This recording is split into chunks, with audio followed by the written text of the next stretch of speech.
There are some racism, but I will not say it's so people who don't like foreigners, they don't like gaijin, especially when you want to rent an apartment. There are some like real estate who said, okay, if you're coming from the wealthy countries, I would say maybe France or from the US, from the European countries, you're okay.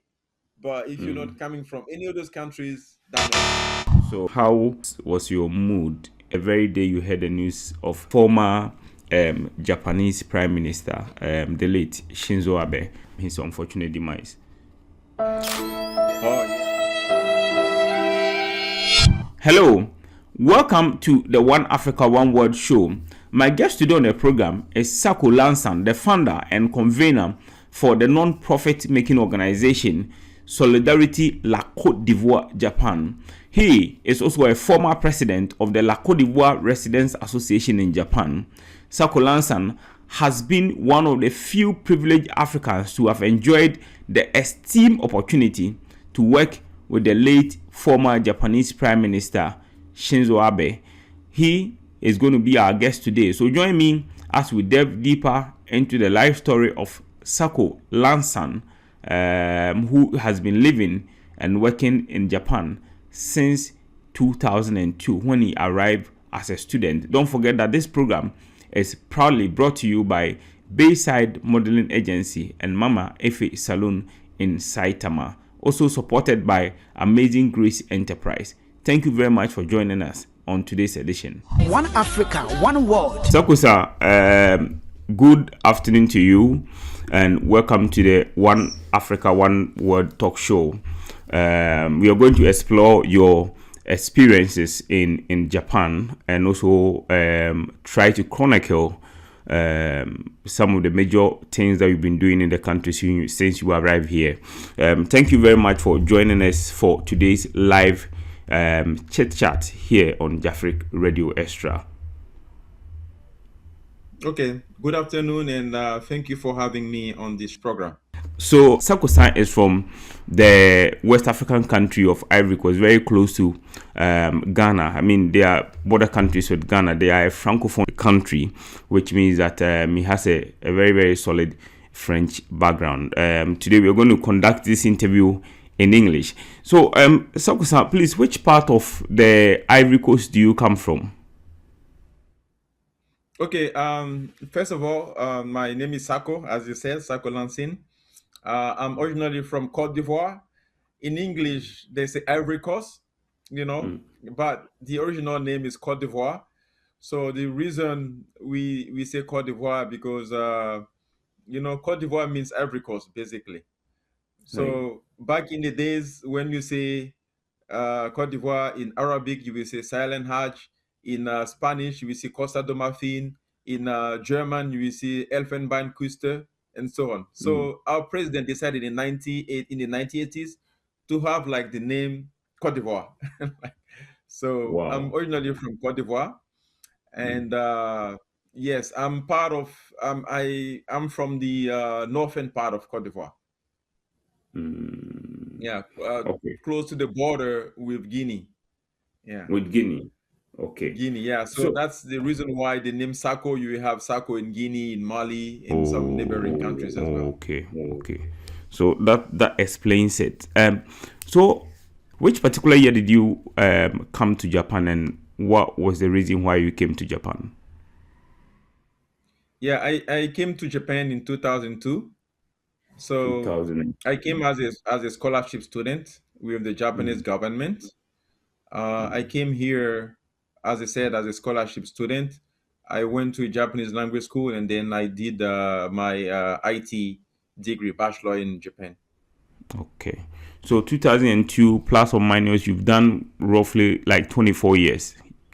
Yes. I've been in Japan for 24 years. For 24 years. So prior to your coming to Japan, did you have any experiences with the Japanese people, Japanese language, Japanese culture before you entered into Japan, and what motivated your choice to come and pursue your academic career here in Japan? Because obviously, looking at the language barriers, it's a little bit difficult for non-speaking Japanese people to pursue the education here in Japan. What motivated your decision, and did you have any experiences with the Japanese culture before you came here? Yes, thank you for the question.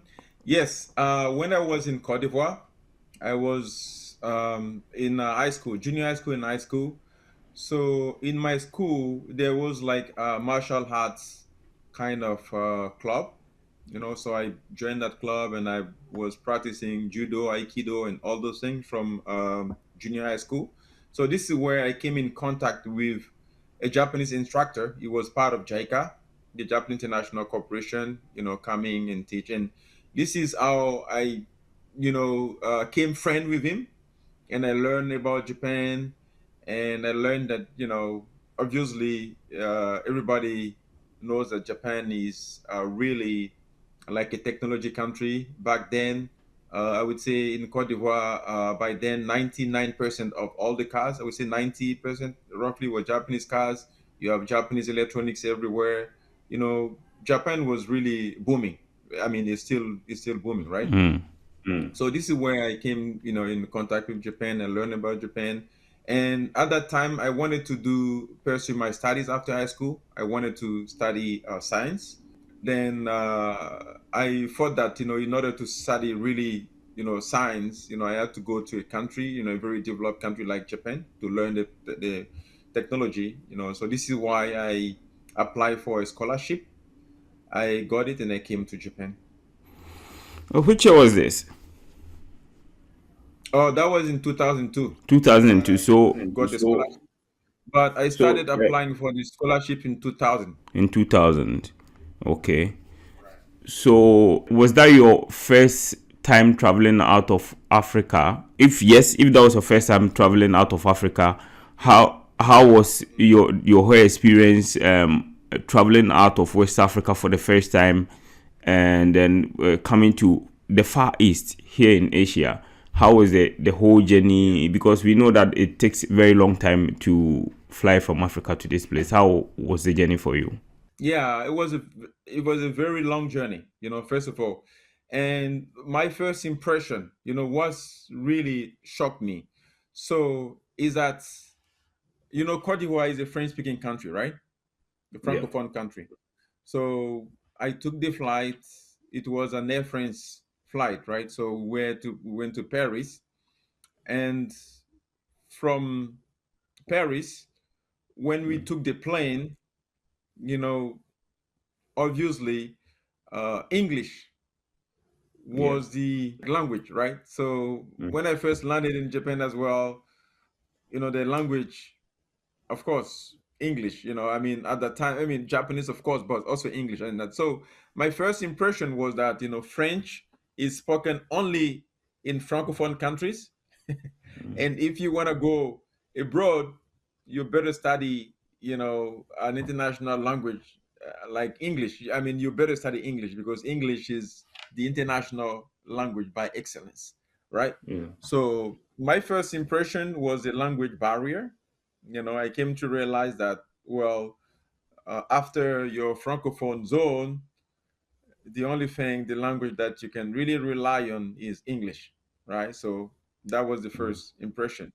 And the second impression, of course, is the distance, right? And that was a second impression. So when we took the flight from Paris to Tokyo to Narita, I mean, for me, the flight was really long, right? First time traveling such a distance.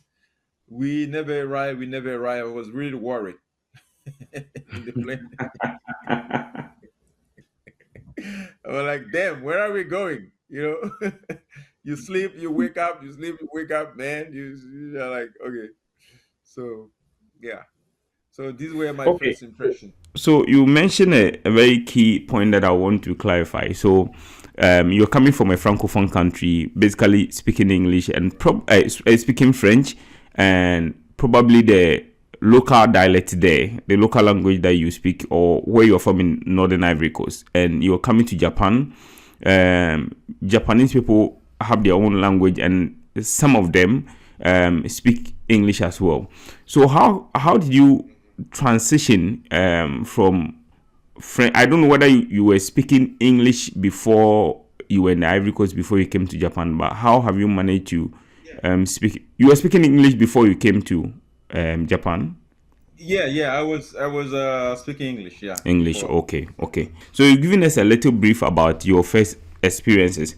So you came at the airport, right? So normally some of the officers do not speak English; they speak Japanese to you. What was your first encounter with the Japanese language at the airport, or like how did you like manage the whole process? Your first cultural shock when you landed at Narita. Okay, when I first landed at Narita, my first cultural shock was, of course, as I said, the language, right? And as you mentioned, when I first arrived, some of the officers, I mean, I was lucky to have an officer who could speak a little bit of English, Okay. right? Even if we're not, but for example, where are you from? You know, where are you traveling from? Why do you come to, what's the purpose in Japan? I mean, the first thing I was shocked at is everything is written on the paper. Why do you have to ask me those questions, right?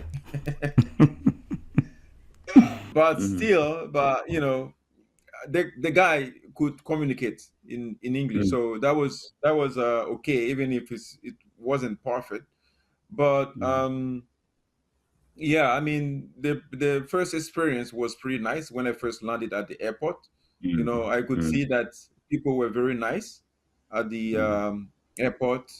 You know, when you first entered, when you arrived at Narita, I mean, the communication was the question they was asking. There are some countries, where seeing you, an African at the airport, sometimes they might talk to you in like a strange tone, you know, uh, sometimes ask you weird questions, right? But I haven't experienced that when I first arrived. I have some friends traveling to the U.S., traveling in some countries, even in Asia, right? They had the experience that when they come to the airport, being an African, sometimes there's some complex of superiority or whatever that seems like they're trying to look down on them and ask them crazy questions. But when I first landed in Narita, I didn't have that experience. I was lucky enough, so the first experience was pretty nice. Was pretty nice. So if you are watching us live, we are having a chit chat with the president of the Ivorian Residents Association here in Japan, Mr. Sakho Lansing. This is Yes. JafriQ Radio Extra. We are doing this chit chat. Don't forget that this program is probably sponsored by Mama Efe Saloon and Bayside Modeling Agency. My name is Emmanuel Akyereko. So you've left the airport, you've entered mainstream Japan, and as you mentioned earlier on, one of the reasons why you chose Japan was the high level of technology and the infusion of science in the country. So you entered Japan.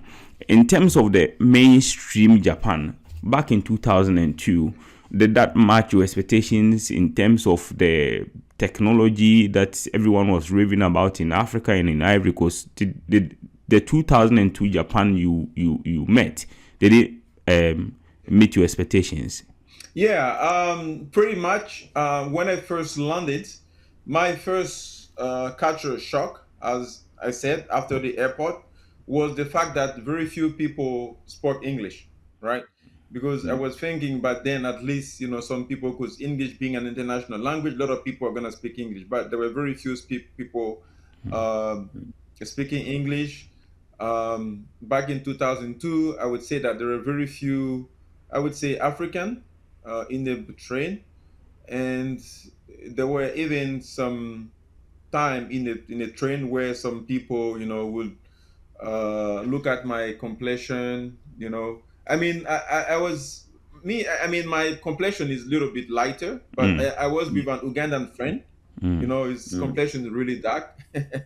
I mean, it's nothing about racism here, but I think in Japan, I mean, there was nothing about racism, but It was more about like curiosity. I could see a lot of mm, people were very curious, a lot of mm, people coming, touching, especially when we went a little bit side in the countryside. We went to a place called Kanazawa. It's in mm, Ishikawa Prefecture. mm, Very few foreigners there, right? So people were looking at us, they were kind of curious because they at that mm, time there were very few foreigners, especially African, in those areas. So kind of curiosity, right? So that was my first impression, right? So that was that impression, and the second impression was that Japanese people I met, they were very mm, very conservative. I mean, very shy. They didn't kind of talk or say their feelings. Sometimes you don't know if they are friendly or if they are not friendly. They don't speak their mind, right? So mm, but with time, when you talk with them, and with time they start to open up, right? So these were my two observations, when I first came globally. mm, But in terms of technology, I wasn't disappointed at all, because when we first arrived, at the airport, there were, back then there was even, a small robot at the airport, doing mm. irashimase kind of thing, Oh, like irashimase, like welcome. yeah, So yeah. yeah, I was like, wow, like I'm really in the country of technology, right? You have that, those like small robots in now in the restaurants, will go Mm, and transport the food. There was one yeah, of them at the airport, right? So yeah. for me, it was really wow, a robot at the airport, going around. I think it was morely security, right? For like security, right? Mm, Going yeah. around, that was that was pretty impressive, all right. Mm, And after mm, that, when we came to the city, the following day, 2 days after that, we had to go to Osaka. mm, And at that time I took the Shinkansen, mm, and I saw like the transportation system was kind of wow. Tokyo mm, Osaka is like 500 600 kilometers, and yeah. you can do it in less than 3 hours, 2 hours and a half. Right. Mm. So I mean, technology wise was very impressive. Yeah. So, two key points here. You've spoken about the fact that your expectations in terms of what you knew or heard about Japan before you traveled here, you met that expectation in terms of the technological aspect of the country, and also you've spoken about the fact that the people. That's drifting me to my next question. The subculture in Japan, about how people are shy. They don't they are not too much opinionated people publicly. That has led to a lot of perceptions about the Japanese people in terms of how they react towards foreigners, right? Because they have a number of people who spoken earlier on that subject. On that, in terms of how the Japanese people react or behave towards foreigners, have you had really noticeable experiences with the Japanese people, like bad experiences in terms of racism, discrimination because of your skin color, because you are from Africa? Have you ever experienced anything like that in Japan in the 24 years that you've been here so far? Oh, yes, yes. But the thing is, like, in Japan, I would say, people, there are some racism, but I will not say it's racism, but it's xenophobia. So people who Mm, don't like foreigners, they don't like gaijin, mm, right? mm, So it's happened, especially when you want to rent an apartment. I had mm, that experience. The first year I was in a student dormitory, right? mm, And yeah. after that, the second year, from the second year, we had the option, stay in the dormitory, or if you wanna, live outside of the dormitory, because the dormitory has like what we call like time limit, like mongin. So you couldn't enter the dormitory after, I think, 10 or 11 something. So um sometime if you go out and you come late, you cannot enter the dorm, or you need like a special approval. So they said, okay, if you don't want to follow those rules, you can go out of the dorm, you can get your own apartment. So I started looking for an apartment. And at that time, my Japanese was okay after 1 year in Japanese language school intensive course. So sometime I would call the real estate agent, right? Or when I see an apartment, you know I will call the real estate agent and say, oh, I saw this ad, this apartment is available, and so forth, so on. So I'm interested, and they say, okay, come, we're gonna, you're gonna make a visit. And when you go on site, then they realize, oh, you're Japanese, you talking on the phone like a Japanese, but you're actually a foreigner, right? So let me call the landlord and double check. And they call the landlord, and the landlord say, oh, dame, gajin, Dame, dame. dame, Guardian dame. That's very common here. Oh, even like worse, even worse, there are some like real estate who said, okay, if you're coming from the wealthy countries, I would say maybe France, or from the US, you know, from the European countries, you're okay. But if you're not coming from any of those countries, dame, kind of, Dame. Yeah. yeah. So I felt a Okay. little bit of discrimination here, you know. But don't get me wrong, it's not all the real estate they are doing that, right? It's not all the landlords who are doing that. It's some people, right? Some apartment do have those, like, rules, right? Yeah, I also experience it. Let me share this a little bit with you as we are having a conversation. I also experienced it sometime when I was searching for my current apartment here. I went with an elder brother, and in front of the real estate agent, he like options were given to us. And when we selected those options, then he first of all had to call the landlord and then find out whether foreigners are acceptable in the house before we could go in there, right? And he did. The guy ran a few calls, about 3 or 4. They said no, foreigners are not allowed in here, right? So it's a very relatable experience that you had back then. But you came in as a student, and an article. I'm going to read an article that was published on the 17th of February this year, 2026, to you. Headline: University of Tsukuba apologizes over comments against foreign students. University of Tsukuba apologizes over comments against foreign students. The University of Tsukuba is in the Ibaraki Prefecture, has apologized after 2 of its associate professors posted inflammatory comments on social media about foreign nationals, with one of them having described foreign students as incompetent and troublemakers. So you are in school, you traveled all the way from West Africa, you are here studying.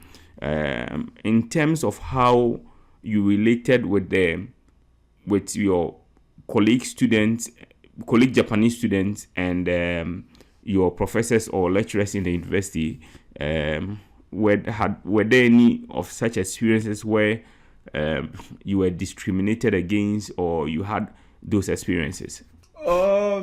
Yes, there were like situation, as I said, like some like teachers, right? Who were kind of doing some weird thing. For example,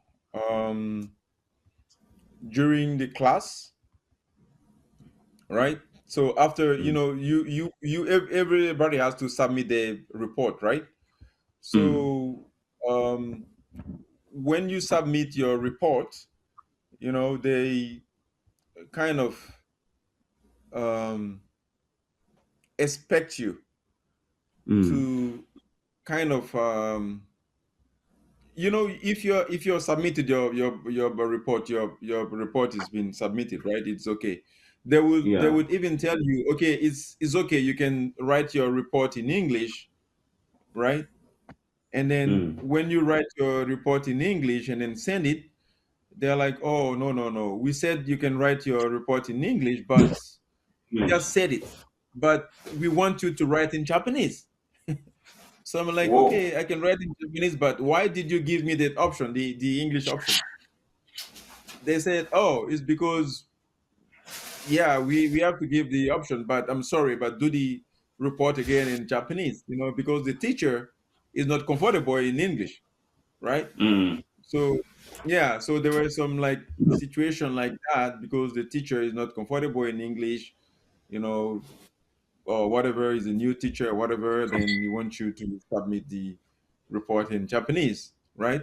Whereas, Mm. it's clearly mentioned that you can also submit the report in, English. So there were like some situation where, I thought a little bit, that's a little bit weird, right? Um, okay. So, in summary, if you were to pick your most memorable experience in Mhm, Japan in terms of the good and the bad and the ugly, the sweet memories, mhm.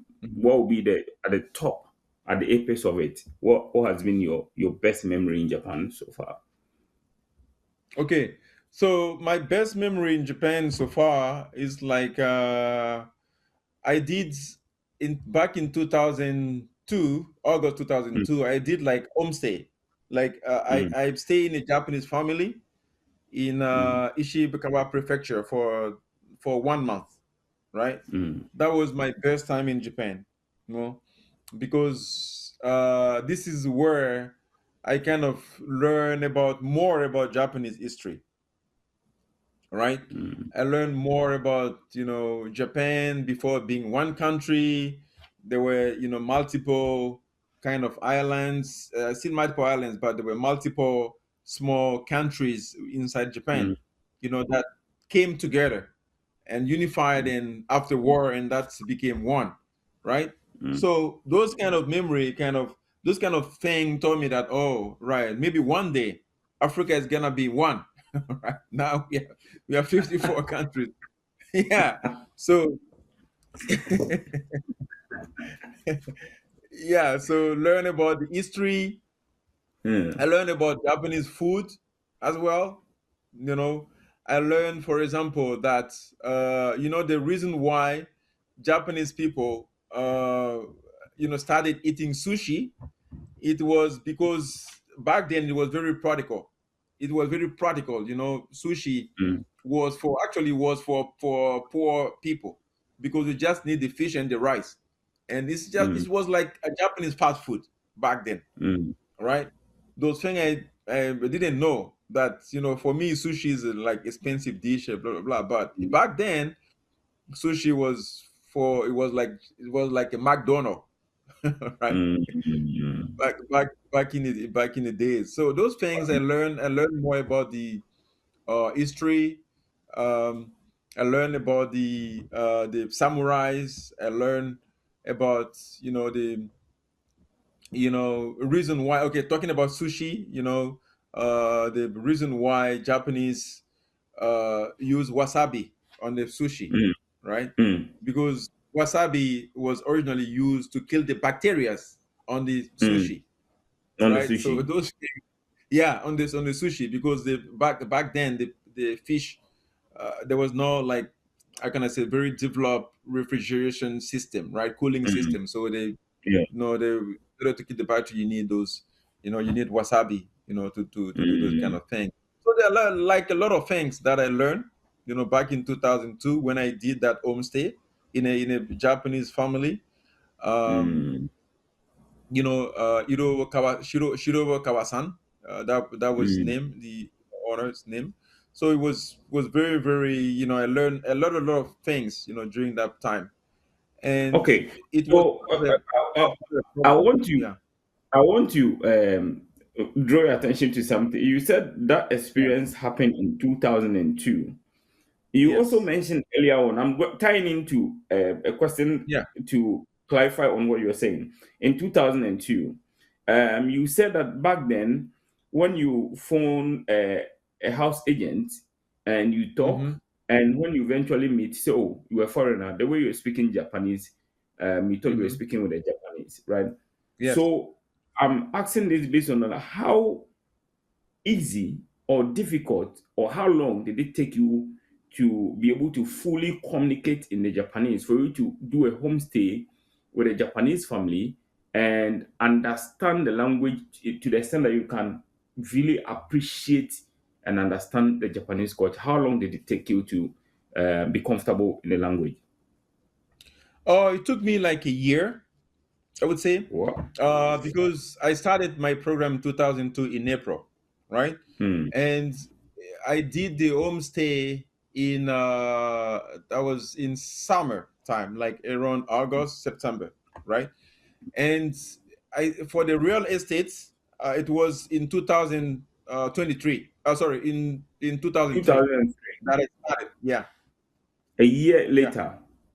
Well, a year later. So yeah, so after a year, because Nyongo, yeah, because after a year, uh, I my level was N2 level. So wow. I got my N2 when I in after I would say 9 months or 10 months after arriving in Japan. Sugoi. No, yeah, Sugoi. yeah, nine, no, 8 months, 8 months after arriving in Japan. So Wow. Sugoi na. because I was really interested in Japanese language, Nihongo daisuki datta.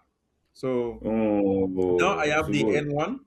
Yeah, but I got Oh, my N2 um after like 9 months. 8 months. Yeah, after 9 months because I arrived in 2000 in April. The N2 was in the exam was in December and the result came out in February. So I would say, Mm. roughly after a year. Yeah. So if you're watching us from Africa and you Sakusan is mentioning N1, N2, and those kind of stuff, it's the various categorization of the Japanese language and the levels. So if we're able Yes. to manage like the basic Japanese, that's N5. So it trickles down, it comes down when you are like Oboro, when you are a guru in the language like Sakusan, then you attain the N1 level. So he did, and he was saying that he was able to do his N2 after between 8 and 9 months. That's super impressive. So you are out of school. You when you completed your program. I don't Yeah. know. Can you tell us a little bit about your Yeah. experiences After after the completing, program? yes. Go ahead. After you completed your program, Hmm. you maybe went into the job market, or what did you do? Because we will later come to your experience with the late former Prime Minister of Japan. Let me remind you that our guest today is one of the very few Africans who had the esteemed privilege to meet the late former Prime Minister of Japan, Shinzo Abe. May his soul rest in perfect peace. We will come to that conversation. But when you entered into mainstream Japan, the work field, like, can you give us a little bit background of that experience? In 2006, when I finished university, I Mm, I started working for an IT company, right? So my okay. my major was IT. After Japanese language university, my major was computer science and IT. So I started as a web programmer. So I was doing Mm, programming, right? mm, Um, then after that, I decided to do network. I was network engineer, connecting mm, networks, routers, switches, mm, firewalls, and all that. So that was how I entered the Japanese market, right? This is how I started. Then at the same time, because I really wanted to be a bridge between Japan and Cote d'Ivoire. So I mm, was also a president of the Ivorians, community in Japan, Ivorian living in Japan, right? So part of that, um, I would say that activity that I was doing. So I was approached by the embassy of Cote d'Ivoire, saying that mm, the Prime Minister Shinzo Abe is gonna have like a visit a state visit to Cote d'Ivoire, and they were looking for someone to do interpretation, like translation, right? Mm. So Mm. uh, they sent my profile to the Japanese government, right? To check, okay, Oh. this is the guy who's gonna be doing, interpretation for Mr. Abe, and so on. So at that time, I was kind of pretty lucky, Mm. because for you to do like interpretation for the prime minister, you need to have like a degree in interpretation or something like that, Mm. right? You need to have some expertise, you know. Mm. So here Sako goes, no interpretation background, nothing, just a recommendation from his embassy, you know. Mm. So the Minister of Foreign Affairs was like, "Oh, really? Okay, is him?" And one of the director at the like, I would say, the Foreign Affairs Mm. uh, saw me on TV once because I was on a TV program called Sekai no Mina ni Kite Mita, like Mm. TBS program. So he said, "Oh, I know this guy. I saw him this TV. He's Japanese. You know, yes. Simply as that. So this is how the Ministry of Foreign Affairs say, okay, good. Confirm. So we confirm the embassy recommendation. Then this is Mm. how I travel with Mr. Abe to Cote d'Ivoire. You know, and I So, was doing interpretation from Mr. Abe. um, Sako-san, hold on. Yes, Let me bring you in on this subject. So you came to Japan in 2002 to study, yes, and in yes. 2006, 4 years 7, yeah. after, Mhm. 7 years. 7, yeah. So that would be Mhm. 2007. Yeah.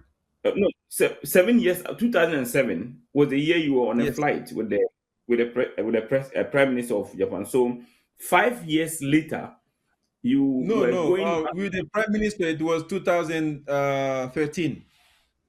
2013. Okay. No, 13. So Yeah, that would 2000. roughly make it 11 years later. 11 years Um, later. Yes. yes. So you were on a flight back to West Mm-hmm. Africa Mm-hmm. with the Japanese Prime Minister.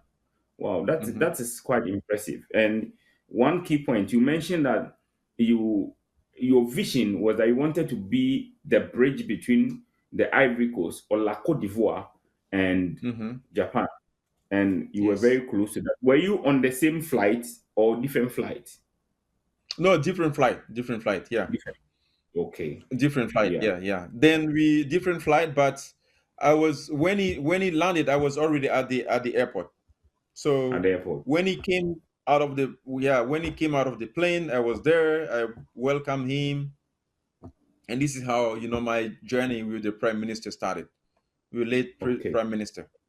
Yeah. Okay. So was that your first time traveling back to the Ivory Coast after arriving in 2002, or you were going and coming? No, I was going and coming. Yeah.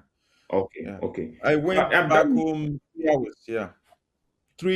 but No, no, no. Sorry, sorry. The first time I went back was 5 years after I came back to Japan. so that would be 2007. That was the first time you Yes. went back to the Ivory Coast. Yes. Now, but on this occasion in 2013 or 2013, when you were sitting on a Hmm. flight going back to the Ivory Coast, um, with that huge tax on your shoulders that you're going to perform this official duty and try to Yeah. be the bridge between La Cote d'Ivoire and Hmm. Japan on that official state assignment. Like, what was Yeah. running through your mind at the time? A young man coming to Japan to study, and you are going back, and with this like sort of pride and something that everyone will wish for. Yeah. What There was was going on? pride, but I was very nervous, to be honest with you. Very Mm, nervous. mm, Really, really, really, really nervous, honestly. nervous. I was not very comfortable with protocols, with said Mm, visit and things like that. So I had someone, who was like from the embassy, was like giving me advice. You have to stand on the right. You have to stand on the left. You have to do this. You have to do that. These are Mm, words you should not use. If you don't understand something, ask. Always double check those kind of things. So it was very. There was like a strict protocol. So I was very very nervous. You know, mm, during that, and I was kind of, I would say, nervous in the very first beginning. But at the time, Prime Minister Abe kind of saw that I was a little bit nervous, and sometime because the president Ouattara, at that time it was the president of Cote d'Ivoire, was Ouattara, he could speak English too. Alhassani Ouattara. Alassane Ouattara, yeah. So late Prime Minister would do the translation, would talk in, I would say, English, you know, and sometime he would, and then after that he would ask me, okay, can you say the same thing in French so he can understand? I'm like, Mm, really? You already said the same thing in English, but he would say the same thing in Japanese to me, and then ask and say the same thing, because mm, obviously he knew that I was there to do a job, you know. So he was very mindful, about me, asking me, to do the interpretation between the two countries. But it was a mm, wonderful experience, right? It was a great experience because I get to know member of his cabinet. I get to know the prime minister after Shinzo Abe. I got to know, I got to meet his wife. I'm still in touch with her. When she has some charity events or things like that, I always go, right? mm. So it's really opened me a lot of doors. All right, so I would say it was a life-changing event for me, meeting For the you. prime minister and doing interpretation for him. Yeah. Okay. So we are now drifting much more into your works here in Japan. And if you have joined us, this is a live session with Sakho Lansan, the president of the La Côte d'Ivoire Residents Association in Japan. He is the president, and he's one of the very few Africans who had the esteemed privilege of working with a former Japanese Prime Minister, the late Shinzo Abe, or Abe Shinzo, as you may like to call him. After your debut with the late former Prime Minister, did you have any other experiences with him or working with an officialdom in Japan? And can you please detail this a little bit for us? Yes. I had a privilege to work with his wife, Akyereko. She's very, I cannot say, into charity. So I had the privilege to work with her, help her organize a lot of charity events, such as some foundation, especially for Japanese languages abroad, you know.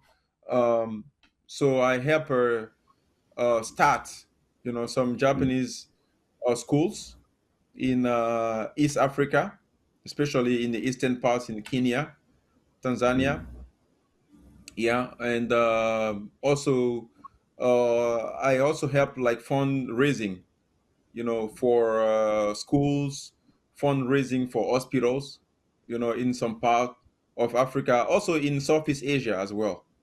So mm. yeah, I had the privilege to work with her, after her husband passed away, Shinzo Abe, the late prime minister. So, how was your mood the very day you heard the news of his unfortunate demise? Oh yeah, I was really, really like kind of disappointed. I was mentally down. I was very shocked, by this tragic and sad event. That I mean, I had no words, because the prime minister was very open person, very humble, and he really like worked for Japan. Like the economics at that time was good. So for me, there was no reason why people would kill such a nice person, right? Yeah. After all the contribution he did for Japan. So it was a big shock for me, really a big shock for me, really a big one. Yeah. Okay, so let us spend a little bit time to talk about the organization that you're living here in Japan, the La Côte d'Ivoire Residents Association in Japan.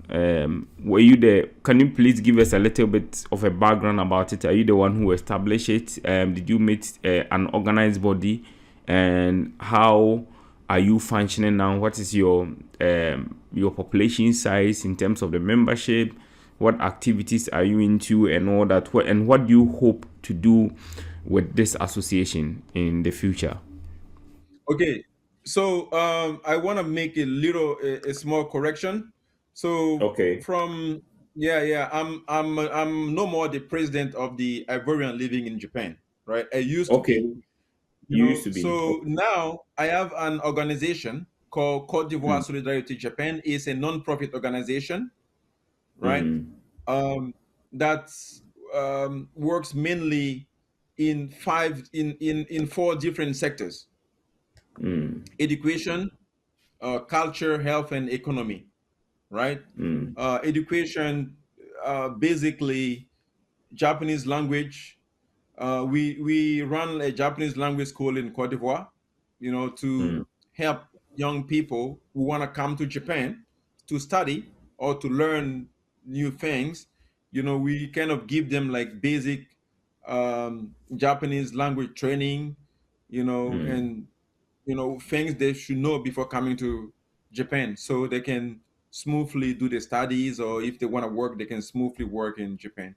So this is mm, what we do. We also help organize the Japanese language proficiency test in Cote d'Ivoire, mm, through the my non-profit organization, and also health, right? We also help.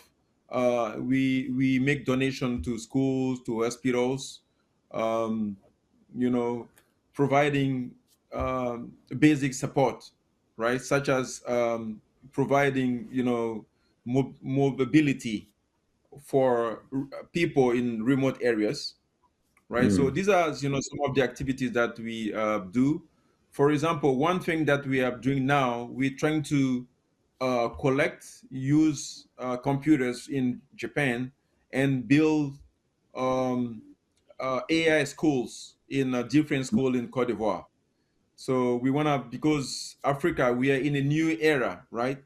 We mm, uh, There was the industrial revolution, right? There was also the digital revolution. Now we are in the artificial intelligence revolution. So we think that has to start from the younger age, right? mm, So for us, we are now, try to collect computers, through donations from various Japanese companies, right?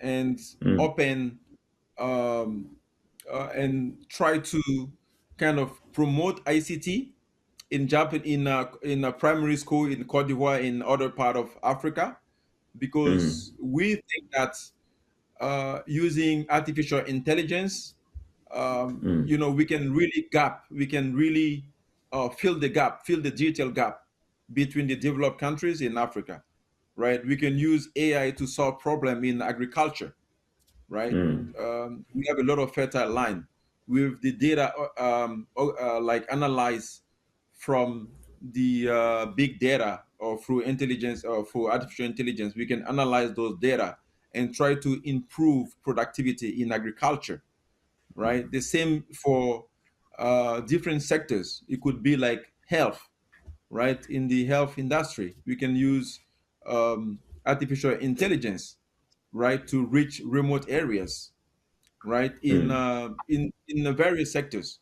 So we think that has to start from a younger age. So now my organization in focusing truly in developing AI, I mean, it could be like literacy, like basic things, yeah. it could be Chat GPT, Gemini, Notebook LM, some of the tools, right? That we can introduce in primary schools. So this is one project that I have for this year. Build ICT schools and AI curriculum in 100 elementary school in Cote d'Ivoire. And then from Cote d'Ivoire, we can do in Ghana, in Senegal, other part of Western Africa, and Spain. Yeah. Wow. That is a broad program that is eventually going to benefit a lot of kids or people in Africa in that perspective. Have you set a certain baseline for it? How many kids or people in Africa are you targeting within what time frame?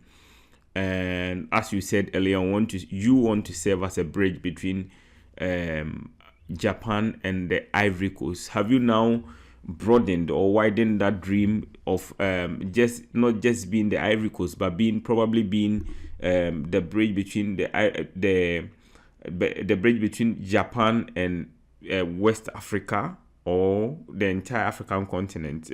Have you broadened that scope of your dream regarding the dream that you are trying to achieve with setting up the AI school in the Ivory Coast and probably move on to Ghana and other African countries?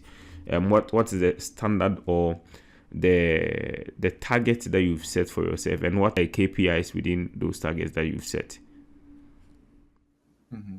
All right, thank you for this. So basically, for the goal this year is to go with 100 schools, right? That's a lot. So basically, 100 schools mean 1,000 computers. So basically, we want to have 10 computers per school, right? And we have a group of volunteers, right? So people coming from Kenya, from South Africa, from Senegal, from Mali, from Morocco, all over the continent, right, that are helping for this program. So first of all, the scope is to start with Cote d'Ivoire, but in the long term, I want to be a Pan-African organization, right? I want to do activities not only in Cote d'Ivoire but in other in other countries, in other parts of Africa, right? So now with this new activity that we are planning, with the non-profit organization, we are now talking to Japanese companies. We are talking to sponsors to make donation. The donation doesn't need to be money necessarily, but we need equipment, right? Meaning computers, right? Because we need the actual tools, right? So for now, the goal is to go with 100. Let's say 100 school for 2026 for this year, right? So now we're in the process of talking to different companies. We want to help us. We want to donate computers. We want to donate, if they can make financial donation, that's also fine. Because I'm one of the very few certified non-profit organizations in Japan. All the NPOs in Japan, there's only 2% that are certified. The difference between a normal NPO and a certified NPO is that if you make a donation to a certified NPO, you have tax benefits, tax deduction. Right? This is the main advantage for corporate. So now we're talking to different companies, who can, sympathize with this idea of creating, helping empowering, young generation in Africa. Yeah. So if you know of some companies, I'm gonna send you later the different documentation regarding this activity that we are planning. If you know some companies, who are interested, in helping, in making donations, that would be really welcome. Yeah. So I was going to ask you the level of participation from the Japanese people. When I say Japanese people, I'm basically referring to maybe Japanese organizations or individuals What has been their level of participation in Africa, like since you started this NPO job that you're doing or adventure that you've been on? What has been the experience with the Japanese? Are they open to support such a worthy cause to try and also expand or introduce that level of development to people living in Africa? What has been the level of engagement? Yeah, a lot of them have been engaged. They are very, very, very supportive. And even what I'm trying to do, I try to work with like a network of a non-profit organization. There's one organization, one NPO in Ghana, very active in Ghana, called Cloudy. I don't know if you know that organization, a non-profit organization called Cloudy. Yeah, they are very active in Ghana, especially. Um, have you ever heard of Cloudy? Probably yes, but not. Okay, it's yeah, it's basically a non-profit organization, do also a Japanese non-profit organization. So I closely work with them, exchange ideas on how we can develop this program. Um, I have other kind of Japanese people and Japanese organization who kind of support this program on the back end, right? Because the idea is that we Africans know the problem of Africa better, right? So instead of going there and doing things for Africans, let's have Africans develop Africa. That's my concept, right? So I'm more in the front and have them in the back end support me to develop different things in Africa. Okay, we are running up the conversation here with the former president of the La Côte d'Ivoire. He says the pronunciation is La Côte d'Ivoire in French. The former president of the La Côte d'Ivoire Residents Association in Japan, Sakho Lansing, who is into an NPO now trying to introduce Africa to the level. The NPO name is Solidarity Côte d'Ivoire, Japan. So the name of his NPO is Solidarity Côte d'Ivoire Japan, who are into introducing a level of, he mentioned we are in the AI generation. When he says artificial intelligence, maybe you've been hearing AI. I don't know what AI is. Artificial intelligence generation. This is the time that we are in. Chat GTP and all those communities that are there. He is into an adventure to introduce that form of development into his native country of La Côte d'Ivoire, and hopefully expand that to the rest of Africa, Ghana, Nigeria, and then basically be a Pan-African bridge between Japan and Africa. He's been our guest on today's show. Sakho-san, before I allow you to go, I'm going to ask you if there's that one singular advice that you're going to give to any African living in maybe the Ivory Coast, Ghana, Nigeria, Liberia, Sierra Leone, Guinea, Gabon, Senegal, wherever, watching us and is interested in taking an adventure into Japan in 2026 and beyond. What would be that one singular advice that you give to that person before the person finally decides that this is the move that they are going to make? What would be that singular advice that you give to that person? Okay, the advice that I would have for people, that would tell people, is first of all, it's like depend.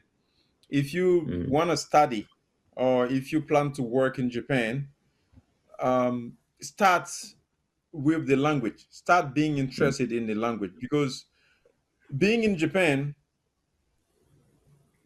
you must speak Nihongo. Yes, Japan is a country of Japanese language, I would say. Not being able to speak Japanese can be really, really like a barrier for you. So for me, I would say that my first advice: invest in the language first. If you plan to come to Japan, before coming, whatever resource you can find to learn the language, start learning the language. It's really important. Even The if you most cannot, yeah, even if you cannot speak, you cannot write, but start learning at least. Start doing something. Start iragana, katakana, knowing some basic kanjis. It will really, really, really help you whether you want to come to Japan as a student or as a professional to work. Really helpful because language is really key. If we speak the language, it's like the it's like the code to the Japanese society, right? At least you don't have to be perfect, but be able to communicate in Japanese is really key here. So my advice is language, the Japanese language. It's very difficult, different alphabet, but it's worth learning. It's worth yeah. learning.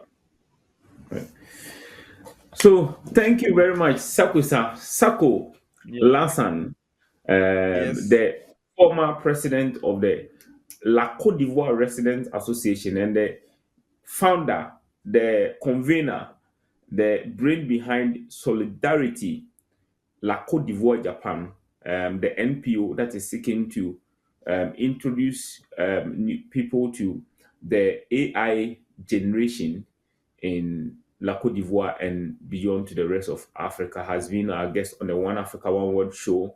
Thank you for watching this edition. The channel is JafriQ Radio Extra. Don't forget also that this program was made possible by our proud sponsors and partners, Bayside Modeling Agency, as well as Mama Efe Saloon and the Amazing Grace Enterprise, who are based in Saitama. This has been your number one Pan-African platform here in Japan. Don't forget that if you want to find any interesting content, news related to Africans here in Japan, log on to www.jafrikradio.com. We are available on all social media platforms, Facebook, YouTube, Instagram, and also our website is there. Sakusa, thank you very much for being Thank our you. guest today on the show. Thank you Thank very you much. thank you for having me on this program. It was really a great program. Yeah, thank you very Thank you very much. much.